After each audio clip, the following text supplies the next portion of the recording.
안녕하세요. 센터마우스 손민수 과장입니다.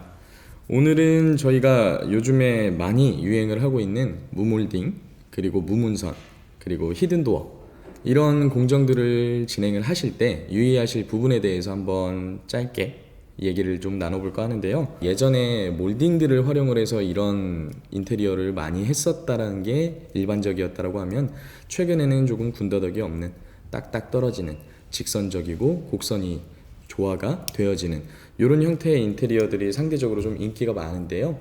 그러다 보니까는 그런 것들을 구현을 하기 위해서 용어들이 생겨진 게 무몰딩, 몰딩이 없고, 무문선, 문선이 없고, 그리고 히든 도어, 도어가 방문인지 아닌지, 이런 게 벽체인지, 이런 부분이 좀 분간이 되어지지 않게 이렇게 해서 공사들을 진행을 하시는데, 이런 작업을 하기 위해서는 기존에 해왔던 공사 방법과는 조금의 차이가 있습니다. 우선 기본적으로 무몰딩이나 무문선 이런 작업들을 하기 위해서는 기존에 골조로 되어져 있던 데에서는 작업이 불가능해요.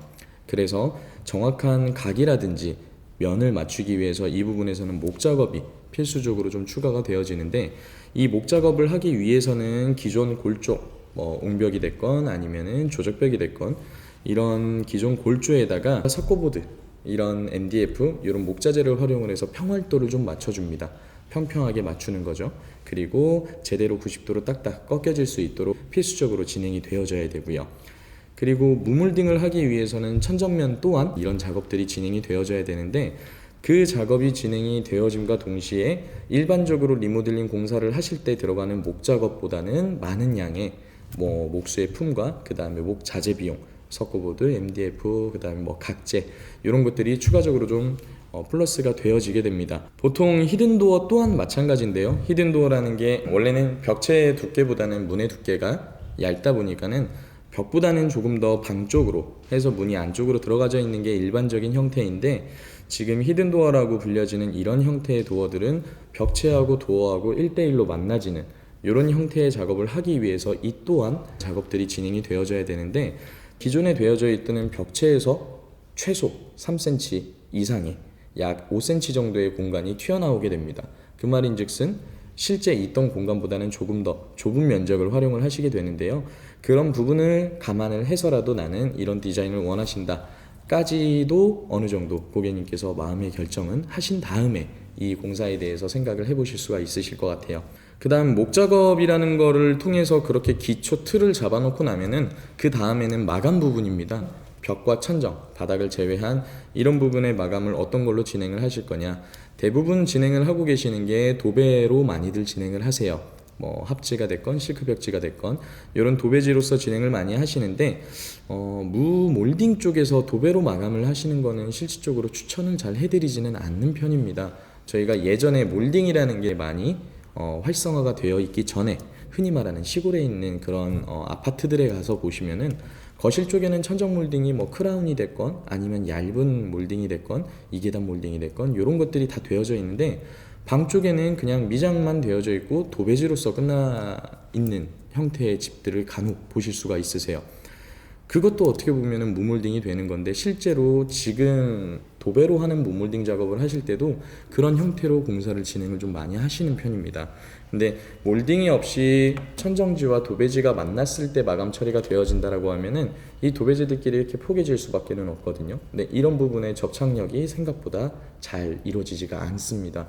그래서 이쪽에서 벌어짐, 들뜸 이런 현상들이 시공을 해놓고 나서 생각보다 짧은 시간에 많이 생기다 보니까는 도배로 하는 업체들에서는 어떻게 하나 한번 저희도 봤더니 벽지를 그냥 벽에서부터 천정까지 이렇게 전체적으로 둘러서 가는 그런 형태로 공사를 진행을 하시게 되는데, 아시겠지만은 벽지는 길게 되어져 있어서 이 한쪽으로는 되어지지만 반대로 이 방향에서는 어찌됐건 만나는 부분이 생길 수밖에 없습니다. 그런 부분에서 깔끔하지 않다라는 그런 표현을 쓸 수 있는 그런 마감이 나올 수밖에 없는 상황 때문에, 도배보다는 도장 쪽을 무몰딩을 원하시는 공사 고객님들께는 많이 조금 추천을 해드리고 제안을 해드리는데, 이 도장을 통해서 작업을 하실 때에도 퍼티 작업이라는 게 들어갑니다. 도배 공사를 하시게 되면은 평당 금액에 따라서 좀 상이하겠지만 보통 100만 원에서 많게는 300만 원 이내면은 천정과 벽체의 마감을 전체 다 진행을 하실 수가 있는데, 이 전체 공간을 도장으로 하시게 된다라고 하면은 금액적으로는 한 8배에서 10배 정도의 금액 인상은 생겨지게 되세요.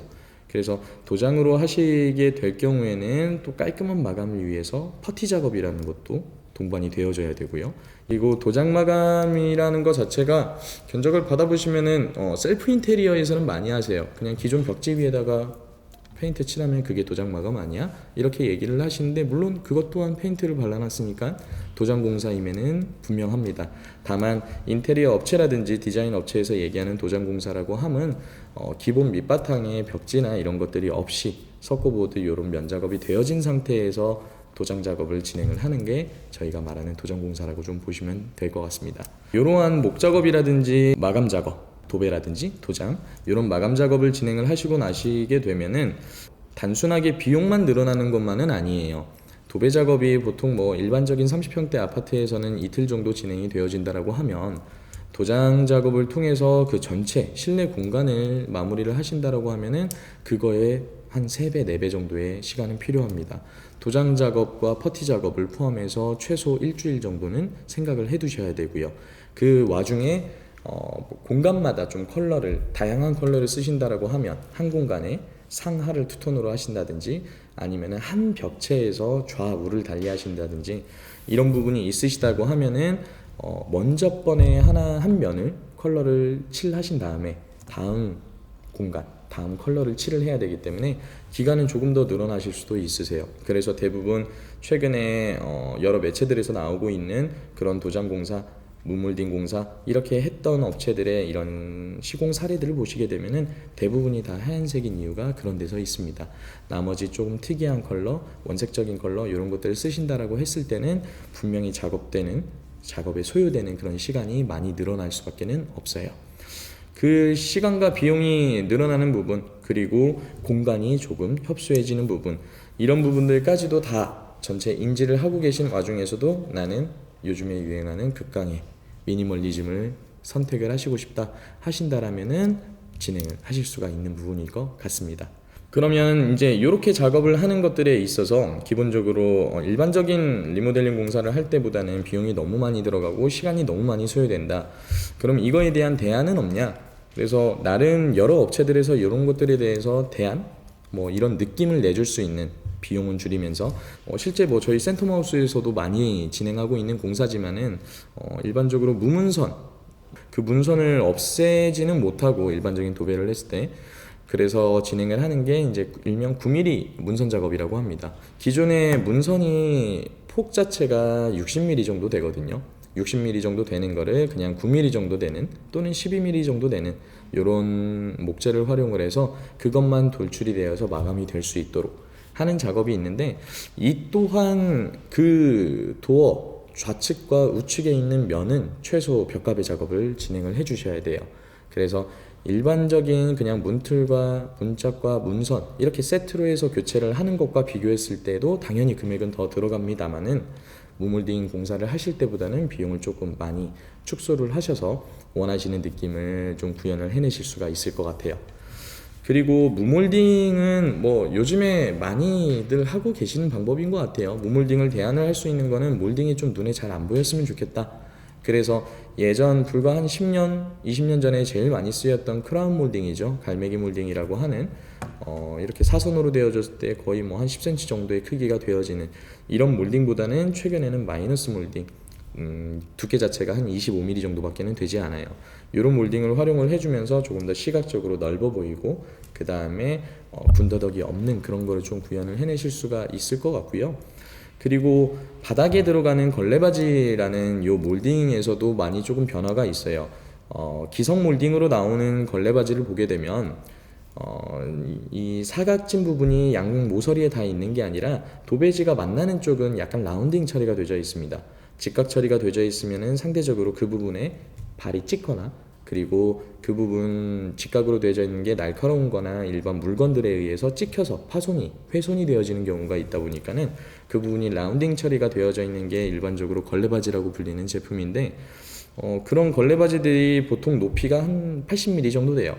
그 제품들도 만들고 있는 그런 임업 위주의 그런 제조회사들에서도 60mm라든지 50mm 그런 형태의 제품들로 최근에는 좀 나오고 있는 추세입니다.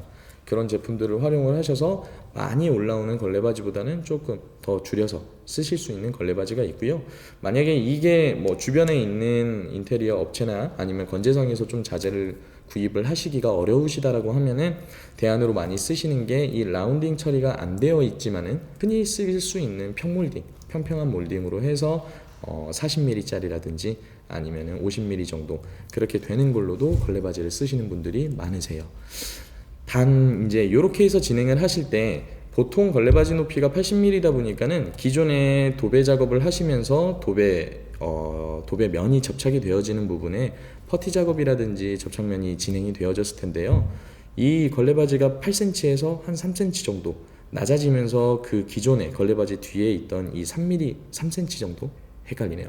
3cm 정도 되는 이 공간에 대해서 마감 작업은 분명하게 진행을 하시고 단순히 걸레바지 이 자체만 작은 거를 쓰시는 게 아니라 그 부분에 마감 처리까지도 꼭 샌딩을 하시거나 퍼티를 하시거나 그렇게 작업을 하시고 나셔야 추후 도배를 했을 때 마감 부분이 깔끔하게 좀 나오실 수가 있을 것 같아요.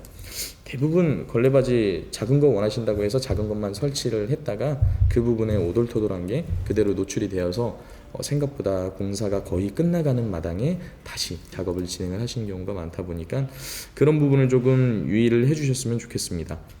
마무리로 저희가 무몰딩, 무문선, 히든도어에 대해서 조금 짧게나마 이렇게 말씀을 드렸는데요. 대부분 다 쉽게 아실 수가 있는 부분이 일단은 일반적인 공사를 진행을 했을 때에 비하면은 비용이 많이 들어간다. 그리고 작업이 소요되는 시간이 생각보다 좀 길어진다. 도장 같은 경우는 거의 일반적인 공사의 2배 정도, 일반적인 공사가 3주, 4주라면은 도장의 경우는 6주에서 8주까지도 보셔야 되는 기간이다 보니까는 일반적인 아파트 공사에서는 좀 생각보다 오래 시간이 걸리는 부분이 있습니다. 그리고 이런 내용들도 알고 계시겠지만은 저는 좀 추천을 해드리고 싶은데 경험이 있는 여기서 경험이라고 하는 거는 무몰딩 공사를 해봤거나 아니면은 무문선 공사 그리고 히든도어 공사 이런 거를 해봤던 업체를 조금 선정을 하시고 많이 좀 찾아보시는 거를 추천을 해드려요. 이유인즉슨 누군가는 분명 그런 작업 자체를 처음에 시도를 했을 거고 처음 해보는 그런 업체들도 있을 거예요. 근데 그게 다른 현장에서 그랬다라면 상관은 없겠지만은 내 현장, 내 집에서 그런 것들이 진행이 되어지면서 뭔가 공사가 좀 터덕이는 부분, 그다음 공사가 매끄럽게 진행이 안 되고 했다가 뜯고 다시 하고 이런 부분들에 대해서도 생각보다 많이들 경험을 하실 수가 있기 때문에 그래서 해당되는 공사를 좀 한 번쯤이라도 한두 번이라도 좀 해봤는지 이 공사라는 게 한 번이나 여러 번 하다 보면은 그거에 대해서 유의해야 될 사항들을 생각보다 잘 캐치를 하고서 바로바로 적응을 시키는 게 저희 일을 하는 이런 전문가들의 능력이라고 저는 생각하기 때문에 그래서 꼭 한 번쯤은 해봤던 업체들을 선정을 하시는 거를 조금 주의사항으로 말씀을 드리고 싶습니다. 끝으로 이번 영상을 통해서 저희 무문선, 무몰딩, 히든도어 이런 공사 내용에 대해서 추가적으로 문의사항이라든지 아니면 견적 금액을 받아보시고 싶거나 또는 다른 내용들로 인해서 문의를 해보고 싶다거나 하는 분들이 있으면 저희 구독하고 좋아요 눌러주셔서 저희 꾸준히 올라오고 있는 영상들 계속 한번 지켜봐 주시면 감사할 것 같습니다. 이상 센터마우스 손민수 과장이었습니다. 감사합니다.